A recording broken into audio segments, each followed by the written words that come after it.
కేటీఆర్ పై ప్రభుత్వం అక్రమ కేసు పెట్టిందని బీఆర్ఎస్ ఎమ్మెల్యే మాధవరం కృష్ణారావు ఆగ్రహం వ్యక్తం చేశారు. ఏ తప్పు చేశారని కేటీఆర్ ను ఏసీబీ విచారణ చేస్తుందని ప్రశ్నించారు. ఈ ఫార్ములా రేసుతో తెలంగాణకు 700 కోట్ల పైచిలకు ఆదాయం వచ్చిందని, కక్షపూరిత చర్యలకు కాంగ్రెస్ పూనుకుంటోందని మాధవరం కృష్ణారావు ఆరోపించారు. కేటీఆర్ మీద పెడుతున్నటువంటి కేసులు నిజంగా చెప్పాలంటే హైదరాబాద్ నగరాన్ని అన్ని రంగంలో ఈ 10 ఏళ్ల తెలంగాణ రాష్ట్రం ఏర్పడిన తర్వాత హైదరాబాద్ని పెద్ద ఎత్తుగా ఇతర దేశంలో ప్రపంచాన్నే ఒక పేరు తెచ్చే విధంగా కేటీఆర్ గారు చేసినటువంటి కృషి మరవలేనటువంటిది.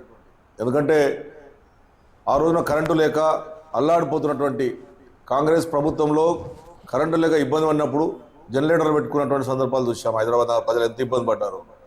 జనరేటర్లు, ఇన్వర్టర్లు పెట్టుకున్నారు. మంచినీళ్ళు లేక అల్లాడిపోయారు హైదరాబాద్ నగరం. కాంగ్రెస్ పార్టీ శాసనసభ్యుడే ఈ జనార్దన్ రెడ్డి గారు ఆయన హైదరాబాద్ నగరానికి నీళ్ళు ఇబ్బంది అవుతుందని చెప్పి అధికారం ఉన్నప్పుడు కాంగ్రెస్ పార్టీ అధికారం ఉన్నప్పుడే కుండల ప్రదర్శన సందర్భాలు చూసాం.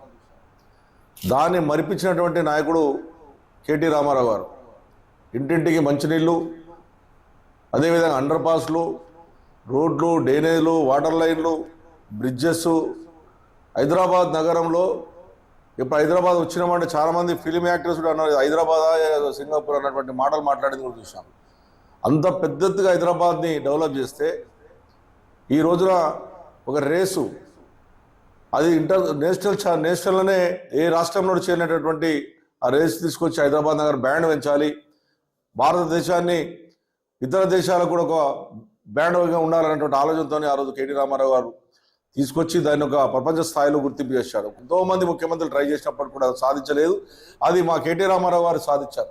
దాన్ని ఉంకోబెట్టుకొని, రింగు రోడ్ ఉంకోబెట్టుకొని ఏదో రకంగా ఇబ్బంది పెట్టాలి, కేసీఆర్ గారి ఫ్యామిలీని ఇబ్బంది పెట్టి లోపల పంపాలన్నటువంటి ప్రభుత్వం ఆలోచన తప్ప అంతకన్నా లేదు.